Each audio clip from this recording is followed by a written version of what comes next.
This is Tom from VermiBag. You'll see a lot of posts on a lot of the different forums regarding freezing your food scraps. A lot of people do freeze them, a lot of people don't. I tend to freeze mine all the time, almost exclusively, because I want to cut down on fruit flies and flying things and just different bugs and stuff that happen to be in the scraps and stuff. And when you freeze it, you definitely eliminate a lot of that. And I also am doing this to process as much compost as I can. So by freezing it, it definitely speeds up the process. What I'm going to do is actually do an experiment on, this is the Mammoth 2, the second prototype that I made. I'm going to go ahead and put frozen scraps on the left-hand side of this bag. And then on the right-hand side, I'm going to go ahead and put unfrozen scraps, straight from the kitchen as I get them out. And we'll put equal amounts on both sides and just take a look at it every week and just see how fast it processes it. Now this bag has mainly European Nightcrawlers and red wigglers in it, where the Mammoth 1, the one I'm doing such the big feedings on, is really kind of predominantly African Nightcrawlers and European Nightcrawlers. So they're definitely smaller worms. And you can see the material right now. I mean, it's real nice material. They've worked it over really well. And they might be smaller worms, but on this side, I put in pushing 6 pounds of scraps and a bunch of bedding. So I've already churned it up a little bit, but you can see the density of the worm. It's pretty similar to the other Mammoth. Okay, so this is going to be the first feeding I do on the Mammoth 2 with the frozen and unfrozen. I have as much stuff as I could find pulling out of the refrigerator and stuff, and things we've been throwing out this week. And there's a cucumber, some avocados, a peach, banana peels, some soft carrots, and some cabbage, a bunch of beans, and a banana, it looks like. So that's right over, just barely over 5 pounds. I've weighed it on my little scale. And so what I'm going to do is I'm going to chop it up to make it for its equal, because all the frozen stuff I put in is always chopped up. So I'll chop everything up real fine, and then I'll put, these are all about 3.7 pounds each, both of them. So I'll put about 1 1/3 of those in there to try and come right at 5 pounds. So we'll put this on the right-hand side chopped up, and 5 pounds of this material on the left-hand side. We'll throw equal amounts of bedding in with it, mix it up, and come back in a week and see what it looks like. So I'll set it up, throw it in, and we'll go from there. Okay, so let's go ahead and put the unfrozen items in first. This is the food scraps. I got all chopped up pretty well.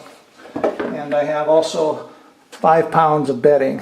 So I'm going to do the same on both sides. And I also have a small little tub of shredded newspaper and cardboard. So pretty much the same as I did on the other VermiBag Mammoth. I'm just going to put a layer of shredded paper in there just to kind of absorb some of this material. I'm just going to dump this in.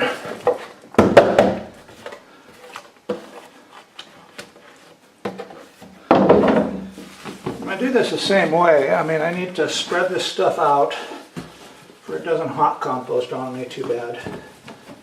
So put it as a nice thin layer, and then take my bedding material, layer that over the top of it, and then mix it in. Just kind of separate the particles a little bit, and it'll keep the temperature down a little bit more. And again, on this one here, I may put a frozen water bottle on both sides here as I go through the week. We'll see how it goes.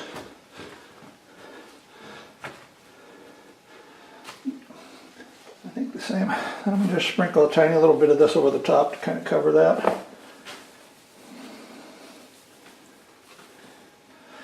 So that is right at 5 pounds of unfrozen material, a little bit over. I think it was like 5.3 pounds.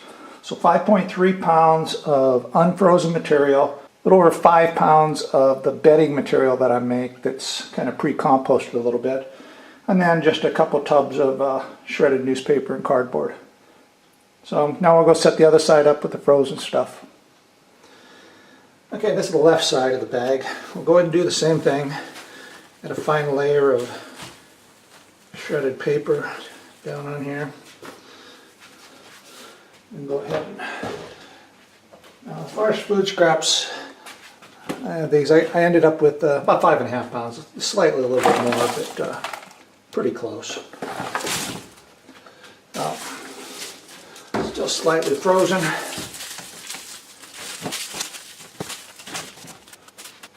Then put your bedding on top. So again, I have just a little over 5 pounds of bedding. Again, that's slightly pre-composted. It's been outside for about a week. I've actually been running out of it. I normally have this pre-composted bedding outside for almost a month before I use it, but I'm starting to go through so much material now that I just don't have time to make a bunch of it ahead of time. Top it all off with just a little bit of shredded paper, just like I did on the other side.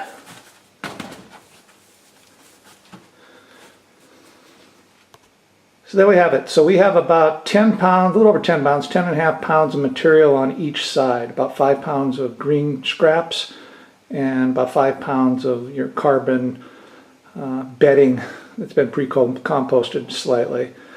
So on the right hand side we have the unfrozen material, and on the left hand side we have our frozen.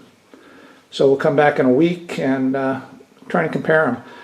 Nice thing about this is it's all in one system. So the only variable here is whether the material is frozen or unfrozen. I mean, it's the same worms, the same material all the way throughout the bag.